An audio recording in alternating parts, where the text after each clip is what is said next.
We are continuing along. It's not the weekend anymore, but as we were just discussing here on set, what that kind of means is that the real film festival is actually starting today on Monday morning, and of course we've got another week to go, but there are a lot of exciting, fantastic films that yet to have their premiere, and I am sitting with the auteur behind one of those buzzed about films. We don't know a whole lot about it because it's still under wraps for tomorrow's premiere, but I'm very excited to have a conversation about The Intervention, which is the first film from actor-writer Clea Duvall. Good morning, how are you? Good morning, how are you? Good, nice to see you. Thank you for coming. Thank you for having me. Congratulations. Thank you. Nice to be at the Sundance Film Festival for your first time with your own film. Yes, it is. It's been, I've been here as an actor several times, and this is a different experience, but I'm really, really enjoying it.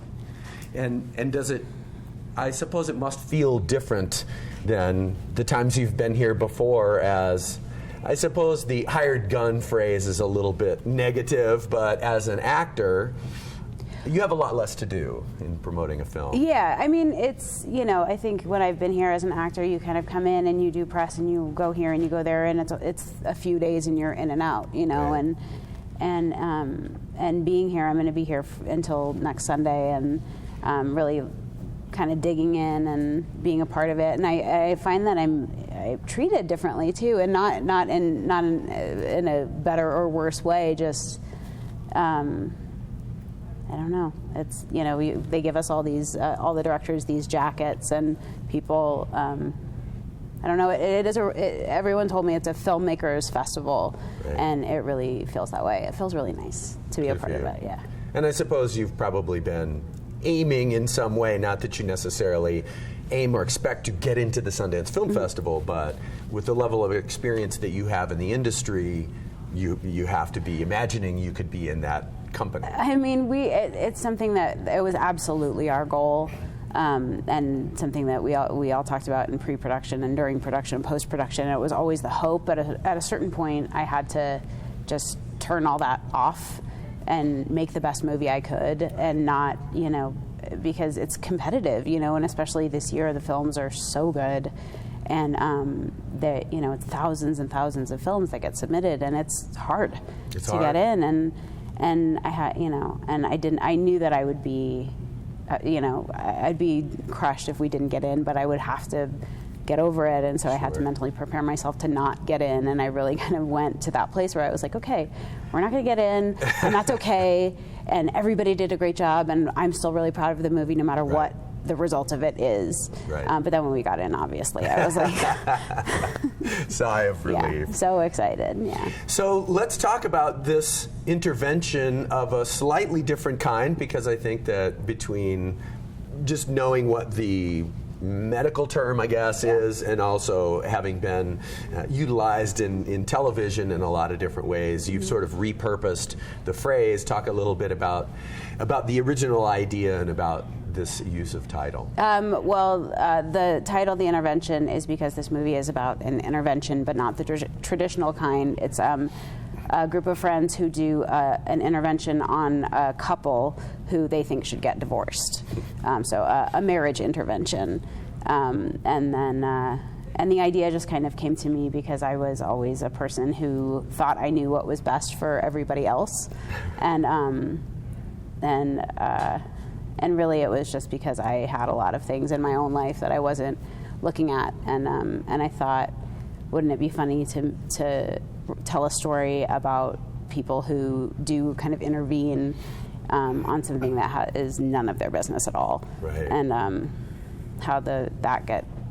Well, I don't want to give too much away about what happens. I understand. Yeah. And that brings up a topic that, as we look at different films over the course of the festival, some films have been completed for a little while, and there's more material out there about them, whether it be clips, trailers, lots of interviews about the film, that sort of thing, and a little bit of different end of the spectrum in this case. Yeah. Was that completely intentional in terms of wanting to keep the film as under wraps as possible until the premiere? And yeah, I mean, I think, you know, our movie is it's not specifically one genre, and it's dramatic, but it's also funny, and it's about relationships and friendship and love, and it's about so many different things. And for me, because this is the first time anyone is ever going to see it, I wanted to, there was no one scene that for me completely represented what the movie was, and I didn't want, I didn't want anyone to have any preconceived ideas about what it was, or. Sure, because if you show a funny clip, then they go, "Oh, it's a comedy," because everybody's always trying to label. Exactly. And I like the phrase, "It's funny, but it's not a comedy." Yeah, exactly. I mean, I hope it's funny. Of course. I hope people think it's funny, but I love going into a movie having no idea what it's about, because then I can really fully, I'm not getting in the way of what I think the movie is. Sure. And having to get over my own ideas about it. A movie like Room, I didn't know what it was about at all. I just knew I had heard such wonderful things about it after the Toronto Film Festival, and I went in completely blind and was so blown away and could really go on that ride because I didn't know what I was seeing. Indeed. And it seems like in the year 2016, that is almost dominantly the way that we all, whether we like to or not, sort of consume films, because we are bombarded with information, and of course I think that leads a little bit to a question that I'd love to hear your thoughts on, and that is as regards the cast. And of course you have a fantastic cast that is not only incredibly talented, but also some really big, bold-faced names, and I think, again, in this sort of celebrity-obsessed culture, that can create expectations just because that particular person, and of course we had Natasha Lyonne on the show last night, and she's a great example. She's very much in demand, with Orange is the New Black being very successful. Talk a little bit about your cast and about the process. My cast is extraordinary. Like, everybody does such an amazing job, and what I really wanted to do in casting, because I am an actor, I started as an actor, and you really get, people kind of decide for you the kind of roles you get to play, and that is what you do, and it's really hard to go to play against type, and I really wanted to hire actors for the roles who you wouldn't immediately think of, because in this, the way that they're written in the script is really different than the way that it was cast, the way I cast it, like with Natasha playing like a super girly feminine, no edge, not wearing black ever once. The movie is not something that, it's not something she normally plays, but she... not because she can't. Not because she can't, just because that's just not what's asked of her. Put in a bucket. Yeah.